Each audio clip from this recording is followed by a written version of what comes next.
السلام عليكم ورحمة الله وبركاته. أعوذ بالله السميع العليم من الشيطان الرجيم. بسم الله الرحمن الرحيم. الحمد لله رب العالمين ولا عدوان إلا على الظالمين والعاقبة للمتقين. اللهم صل وسلم وبارك على عبدك ورسولك محمد صلى الله عليه وسلم وعلى آله وصحبه وسلم تسليما كثيرا.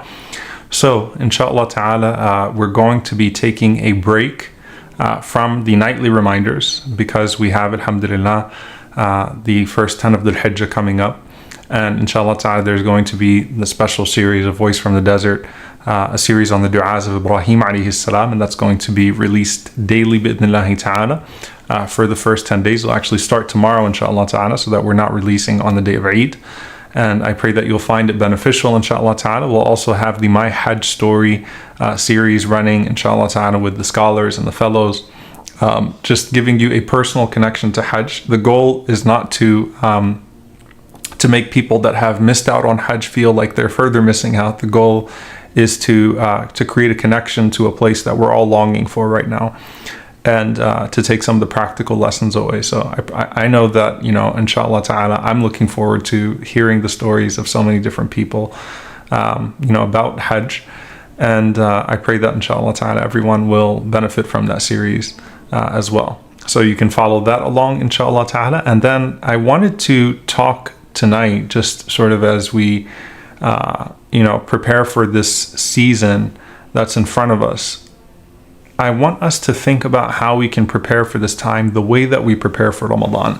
And I know it's not Ramadan, right? And one thing that I'd always share with people in the past is that the difference between the 10 of Dhul Hijjah and Ramadan in normal years is that there's an entire community feel around Ramadan, right? There's the masjid, there's tarawih, everyone is fasting together. There's a sense of community that makes the ibadah of Ramadan more prominent in our lives, more pronounced. It's easier to practice. But the 10 of the Hijjah are always kind of, left out because it doesn't have the communal celebration that we're used to with Ramadan. And now, of course, this year's Ramadan was very different, but still, I would say that we don't avail ourselves often of the first 10 of Dhul Hijjah, the best 10 days of the year. And last year, I did the Virtues of Dhul Hijjah series. So, inshallah ta'ala, if you go and you catch up with those 10, inshallah ta'ala, as well, where we talk about some of the virtues of these days and of this month that we often don't take into consideration.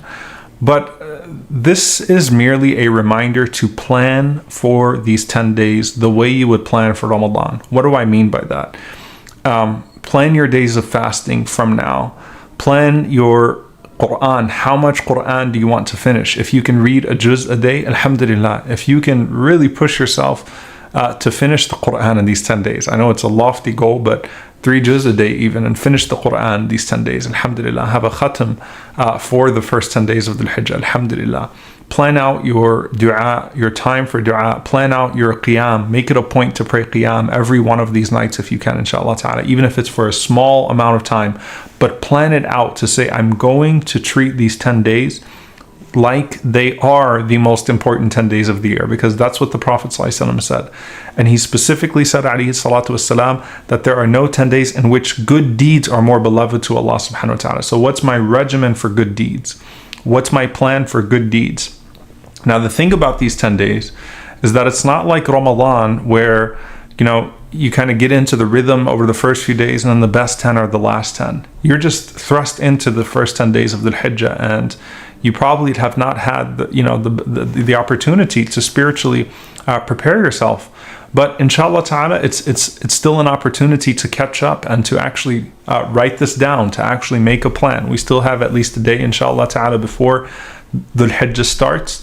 Write down your plan, write down your deeds, schedule out what you plan to do. And also remember that, the greater the time, the greater the good deed, the greater the sin as well. So be very careful not to do anything that would earn the displeasure of Allah subhanahu wa ta'ala in these 10 days as well. So be mindful, especially of your social media usage. Be mindful of your conversations. Be mindful of your tongue.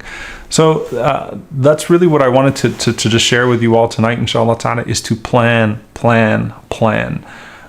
Spend these next 24 hours at least, inshallah ta'ala, planning. What do you plan to watch? What do you plan to consume? How do you plan to worship? What do you plan to recite? How do you plan to pray? How do you plan to read Quran? Are you going to make sure that you do your morning adhkar and evening adhkar, your morning remembrances and evening remembrances, right? It's the very simple things, inshallah ta'ala, that we can do to really make the most of these blessed 10 days, the best 10 days of the year.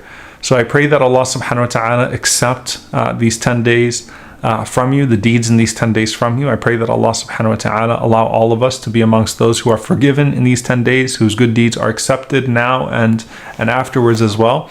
I hope that just as in Ramadan, as we're preparing for the last third, that Allah Azza wa Jal allow our hearts to be in the best place on the day of Arafah, the best day of the year, and that Allah subhanahu wa ta'ala make us amongst those who are forgiven entirely for their sins on the day of Arafah.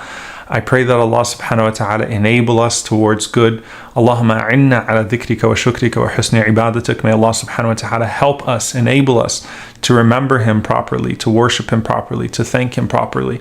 And may Allah subhanahu wa ta'ala allow us to find precious moments in these 10 days in which we really develop a long-term connection with Allah subhanahu wa ta'ala, and let that connection be with Allah subhanahu wa ta'ala until the day that we meet Him. Allahumma ameen. So inshallah ta'ala, I look forward. I hope that you will all find benefit in the du'as of Ibrahim alayhi salam. I certainly enjoyed recording it, and I hope that you'll also find benefit in the My Hajj Story series and some of the other things that we're going to be doing, inshallah ta'ala, around these 10 days coming up. After Eid, inshallah, the week after, we'll start back with the nightly reminders, and then on Tuesdays, we will start with the firsts, inshallah ta'ala, the series on the first, inshallah ta'ala, once again. So jazakumullahu khairan to you all. Wassalamu alaikum wa rahmatullahi wa barakatuh.